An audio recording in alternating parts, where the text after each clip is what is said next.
Fim do táxi e Uber. Califórnia permite transporte por carros autônomos em tempo integral. Após extensa audiência pública, São Francisco aprova que a Waymo e a Crazy cobrem por serviços de robotáxi. Engraçado que eles colocam sempre o táxi como o radical dessa táxi. Táxi, porque é tradição, né, gente? São Francisco, as empresas de carro autônomos Waymo e Crazy obtiveram aprovação para operarem seus serviços de robotáxi 24 horas por dia, 7 dias por semana.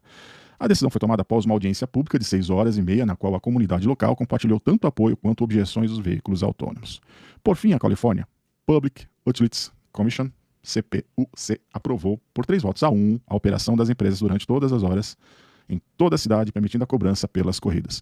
Embora a permissão tenha sido concedida, a comissão enfatizou a necessidade das empresas resolverem as preocupações da comunidade. Questões como veículos autônomos, bloqueando vias e causando congestionamento foram discutidas.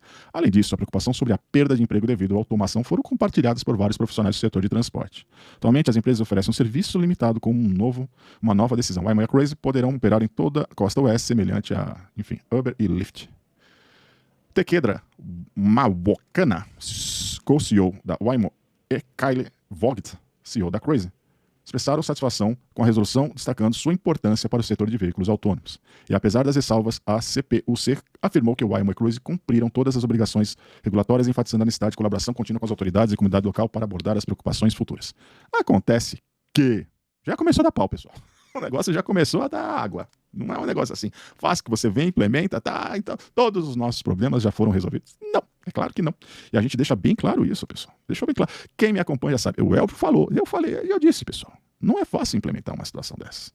Sempre tem a teoria do caos, aquela teoria que você acha que você fez a projeção de todas as possibilidades, probabilidades, situações que falam. E não, você não fez.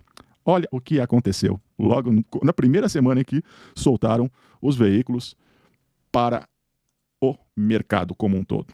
Pois é, tá aí, pessoal. Olha lá. Motáxi, táxi, né? O táxi sem motorista, né?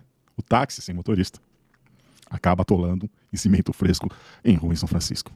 Pois é. Veículo autônomo ignorou alerta de obras, inclusive reacende preocupação de autoridades. Pessoal, então a gente começa a perceber que é o seguinte, existe uma aceleração de uma agenda, que a agenda é aquilo, você não vai precisar ter nada e vai ser feliz. Você não precisa ter carro, você não precisa nem chamar mais no aplicativo, né? Você não precisa, porque o motorista não vai precisar. Você vai ser atendido pelo próprio veículo. Você vai estar dentro da sua casa, falar lá na sua Alexa, chama um táxi para mim. Aí vai vir um carrinho desse. O problema é que ele entra nas ruas aí com pavimento fresquinho, não observa os alertas. E olha a situação do veículo, pessoal. Olha a situação do veículo. E aí? Previsível? Era previsível isso? É claro que sim, são situações intempéries que realmente acontecem.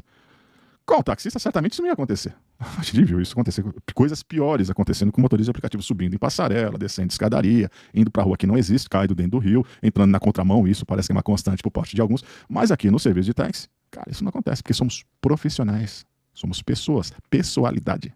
A pessoalidade faz com que, de repente, você atenda às necessidades de maneira lógica, espontânea e full time, no momento que a pessoa precisa. E aí, cara? Caiu no meio do concreto ali, beleza. Imagina esse cara pegando uma rota aí, indo para uma comunidade ali no Rio de Janeiro. Ou aqui na Zona Sul, ou litoral de São Paulo, lá, Guarujá. Como é que a gente está vendo praticamente uma guerra civil acontecendo por lá. Só esse scan laser aqui em cima, gente, só isso aqui custa $100 mil. Você acha que vandalismo, vandalismo, vamos colocar assim, o motorista de aplicativo ficou sem o trabalho por causa dessa porcariazinha aqui? As comunidades, olha.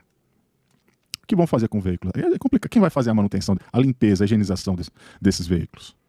Cara, além do que, muitos desses veículos lá fora hoje estão transformando esses veículos em motel. Exato. Estão preferindo não pagar o motel, mas estão transformando esses veículos em quê? Passageiros transformam táxis autônomos em motéis ambulantes nos Estados Unidos. Com o sucesso de carros autônomos na Califórnia, passageiros estão aproveitando as viagens sem motorista para os atos calorosos de afeto. É uma foto ilustrativa, mas, pessoal, vai acontecer coisas piores. Inúmeras situações aí em que você pode ter certeza que vão utilizar não para o transporte ponto A, ponto B, porque para inúmeras outras situações das quais você, taxista, já imagina que podem acontecer e vão acontecer. Então, pessoal, quando a gente está chegando numa situação de tecnologia, principalmente nesse momento em que as informações elas são transferidas para a gente com muita desinformação, com muita fake news, com muito, tá acabando a Uber. Primeiro que não vai acabar. ela vai continuar, ela vai se adaptar ao mercado. O objetivo maior dela no IPO, que foi o lançamento na Bolsa de Nova York, da Uber, o CEO da Aracochachai deixou bem claro que o motorista não é peça fundamental. O motorista não é peça fundamental na operação, porque sempre tiveram como objetivo os veículos autônomos. Só que nesse momento, de maneira onerosa para a empresa, é muito caro você trocar toda a frota que eles têm hoje. Assim, você imagina, só em São Paulo são mais de 500 mil motoristas cadastrados. 500 mil, tá? Rodando aí pela cidade que eu estou dizendo, motoristas de aplicativo que moram na cidade, aqueles que vêm visitar a cidade e estão de trânsito pela cidade, passa dos 350 mil. Isso a CPI dos aplicativos apresentou.